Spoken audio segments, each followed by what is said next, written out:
Some folks see a broken thing and think of the trash heap. They see splintered wood and wobbly legs as an ending. I see a story waiting for its next chapter. It is a good and honest thing to fix something with your own two hands. It connects you to the past. It teaches you a lesson in patience. You do not always need a fancy workshop filled with expensive tools. Sometimes, all you need is a little bit of grit and whatever you can find in your kitchen drawers. This is a story about just that.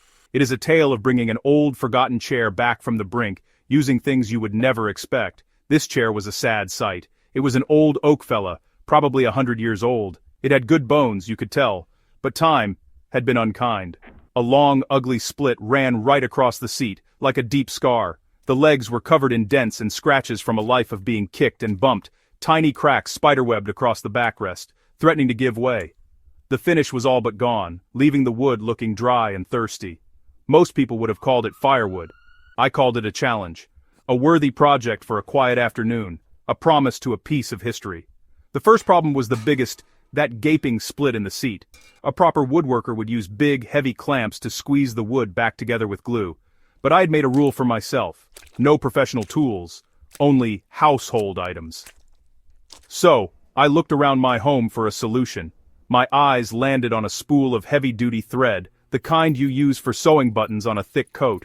An idea began to form. It was a simple idea, a bit of a gamble maybe, but sometimes the simplest ideas are the best ones. It was time to see if I could stitch this wooden wound closed. My plan was this. I would use the thread to pull the two sides of the split together, but I needed a way to tighten it, to create that clamping pressure. That is when I saw a sturdy wooden spoon on the counter. It was perfect. It would be my lever, my tourniquet. I carefully applied a generous amount of regular wood glue deep into the crack.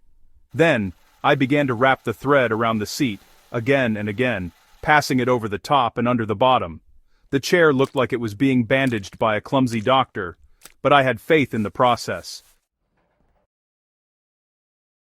With the thread wrapped tightly around the seat, it was time for the wooden spoon to do its job. I slid the spoon underneath the threads on top of the seat. Then, I started to twist it. With each turn, the threads grew tighter and tighter. They groaned under the pressure. I saw the split, slowly, magically, begin to close. The two edges of the wood kissed, then pressed together firmly. The excess glue squeezed out, a good sign that the joint was full. I secured the spoon in place with some packing tape, and left it to dry. It was not a fancy clamp, but it was working. It was pure, simple physics. While the glue on the seat was setting, I turned my attention to the legs. They were a roadmap of 100 years of accidents. Dents and dings were everywhere. Normally, you might sand these down, but that removes wood. I wanted to heal the wood, not remove it. So, I went to the kitchen and put the kettle on. Wood is made of fibers, and when it gets dented, those fibers are crushed. My plan was to use steam to make them swell back up.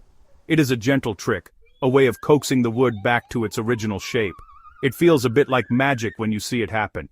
I took a small piece of a paper towel, soaked it in water, and placed it directly over a deep dent on one of the legs. Then, I took the steaming kettle. Very carefully I held the hot spout near the wet paper. The steam penetrated the paper, and went straight into the wood fibers. I held it there for about a minute, letting the heat and moisture do their work. You have to be careful not to burn the wood, of course. It is a delicate dance. You are not forcing the wood. You're persuading it. You're reminding it of the shape it once held. After a few minutes I removed the paper towel. It was an unbelievable result. The dent was almost completely gone. The crushed fibers had swollen up, rising to meet the surface of the wood around them. It was not perfect, but it was a massive improvement. I repeated this process for all the major dents and scratches on the legs and backrest. It was slow work. It required a steady hand and a good deal of patience. But seeing those blemishes fade away, one by one, was one of the most satisfying things I have ever done. The chair was starting to look proud again. The next challenge was the network of fine cracks on the surface, mostly on the backrest. They were not deep enough to threaten the chair's structure, but they looked bad. They made the wood look old and fragile. A woodworker would use a special wood filler or an epoxy. I, however, went to the pantry. I needed something that could fill a gap, harden, and match the color of the old oak. The answer was a strange one, I will admit. It was a combination of two things I enjoy in the morning: toothpaste and coffee. It sounds crazy, but stay with me. I squeezed a dollop of plain white toothpaste into a small bowl. Toothpaste is a great binder and it dries hard, but it is bright white, which would look terrible on the dark oak. To solve that, I added a spoonful of used coffee grounds. I mixed them together until I had a thick, dark paste. The color was a surprisingly good match for the aged wood. The texture was perfect for spreading. It was a humble, homemade wood filler, born from a moment of creative desperation. Sometimes, the best solutions are the ones that make you chuckle.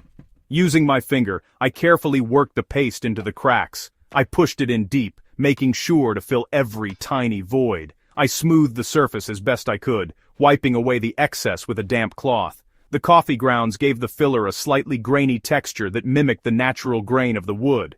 It looked much better than a smooth, plastic-like filler would have. It was an imperfect patch, but it was an honest one. It did not try to hide the repair. It simply made it part of the chair's long and interesting history. I let the paste dry completely overnight. When I checked on it the next morning, the toothpaste and coffee filler had hardened like a rock. It was solid. I gently sanded it smooth with the rough side of a dry kitchen sponge, just to knock down any high spots. The color had blended in beautifully. The cracks were no longer visible as gaps, but as faint dark lines that looked like natural variations in the wood grain. The backrest felt strong and stable. The chair was now whole again. It was structurally sound, but it still looked thirsty. It needed a new coat, a finish to protect it and bring out its inner beauty. For the final step, the finish, I once again avoided the hardware store. Commercial wood stains and varnishes are full of chemicals. I wanted something more natural, something from the earth. My workshop for this final act was, once again, the kitchen. I gathered my strange ingredients: soy sauce for color, a little white vinegar to help it penetrate the wood, and soot from a candle for depth. It sounds like a bad recipe for a salad dressing, but it is an old-world formula for staining wood. It is simple, effective, and completely non-toxic. I mixed about a half cup of soy sauce with a tablespoon of vinegar in a jar. Then, I lit a candle and held a metal plate over the flame. A fine black powder, soot, collected on the plate. I carefully scraped this soot into my soy sauce mixture and stirred it well. The result was a thin, dark liquid that smelled faintly of salt and smoke. Using a clean rag, I began to wipe this homemade stain onto the chair. The dry, pale oak drank it in eagerly. The color was immediate and rich, a warm, nutty brown that made the wood grain pop. I applied 2 coats of my strange brew, letting it dry in between. The soy sauce gave it a beautiful amber tone, and the soot settled into the grain, giving it an aged, authentic look.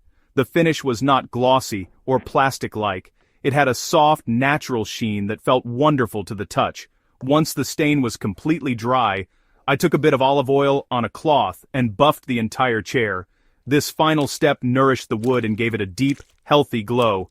The chair looked alive. It looked cared for. It looked respected. So, the big reveal. Did the chair look brand new? No. And that is the point. It looked better than new. It wore its 100-year history with pride. The mended split was just a faint line, a battle scar. The dents were gone, the cracks were filled, and the finish glowed with warmth. I carefully removed the thread and tape. The chair was solid. I sat in it. It held my weight without a single creak or wobble. I learned something important from this old piece of oak. You do not need a fortune to create or restore. Creativity, resourcefulness, and a willingness to try something strange can solve almost any problem. The best tool you have is your own mind.